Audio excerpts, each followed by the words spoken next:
15 மாதங்களாக போர் நடைபெறும் நிலையில் இஸ்ரேல் ஹமாஸ் இடையே போர் நிறுத்த ஒப்பந்தம் ஏற்பட்டுள்ளது. ஹமாஸ் இஸ்ரேல் இடையே போர் நிறுத்த ஒப்பந்தம் ஏற்பட்ட நிலையில் காசாவில் மக்கள் மகிழ்ச்சி கொண்டாட்டத்தில் ஈடுபட்டனர்.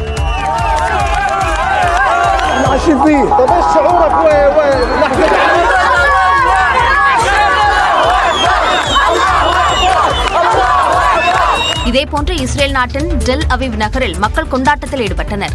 காசாவிலிருந்து பணைய கைதிகள் விடுவிக்கப்பட்டதை பார்க்கும் வரை ஒப்பந்தம் வெற்றியடைந்ததாக நம்ப மாட்டோம் என்று அவர்களது உறவினர்கள் தெரிவித்தனர். இஸ்ரேல் ஹமாஸ் இடையே கடந்த 15 மாதங்களாக நடைபெற்ற போரில் 46,000க்கும் அதிகமான பாலஸ்தீனியர்கள் கொல்லப்பட்டனர்.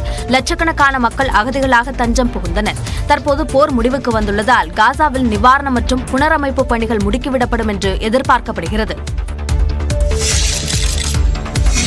இஸ்ரேல் ஹமாஸ் இடையே போர் நிறுத்த ஒப்பந்தம் கையெழுத்தாகியுள்ளது.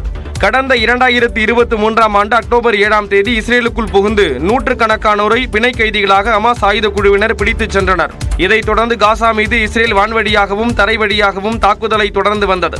இதற்கிடையே அமெரிக்க அதிபர் தேர்தலில் வெற்றி பெற்ற டொனால்ட் ட்ரம்ப் பிணை கைதிகளை விடுவிக்காவிட்டால் மோசமான விளைவுகளை ஹமாஸ் இயக்கத்தினர் சந்திக்க வேண்டியிருக்கும் என்று பகிரங்கமாக எச்சரிக்கை விடுத்தார். ட்ரம்ப் பதவியேற்க இன்னும் 4 நாட்களே இருக்கும் நிலையில் இஸ்ரேல் ஹமாஸ் இடையே போர் நிறுத்த ஒப்பந்தம் கையெழுத்தாகியுள்ளது. அதன்படி பாலஸ்தீன கைதிகள் மற்றும் பிணை கைதிகளை விடுவிக்க இஸ்ரேல் மற்றும் ஹமாஸ் இடையே உடன்பாடு எட்டப்பட்டுள்ளது.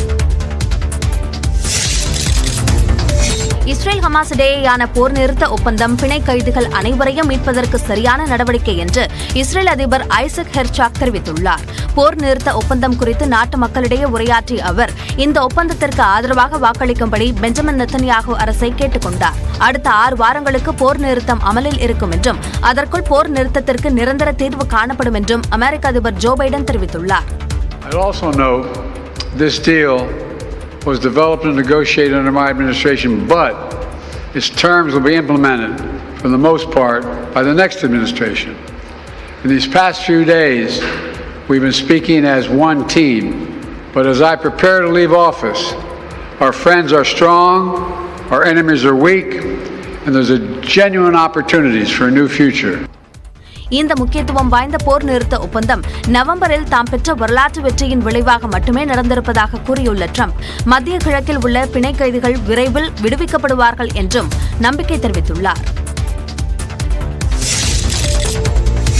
காவி உடை அணிந்த திருவள்ளுவர் படத்துக்கு மரியாதை செலுத்திய ஆளுநர் ஆர்.என். ரவியை முதலமைச்சர் மு.க. ஸ்டாலின் மறைமுகமாக விமர்சித்துள்ளார். நாட்டில் நடக்கும் மகிழ்ச்சியான சம்பவங்களை மணல் சிற்பமாக செதுக்கி மக்களின் மனங்களை கவர்ந்து வருபவர் சுதர்சன் பட்நாயக். அந்த வகையில் திருவள்ளுவர் தினத்தை ஒட்டியவரது புகழுக்கு பெருமை சேர்க்கும் வகையில் ஐயன் வள்ளுவர் உருவத்தை மணல் சிற்பமாக உருவாக்கியுள்ளார். அதை ஞானத்தின் சிலை என குறிப்பிட்டு தனது எக்ஸ் பக்கத்தில் பகிர்ந்துள்ளார்.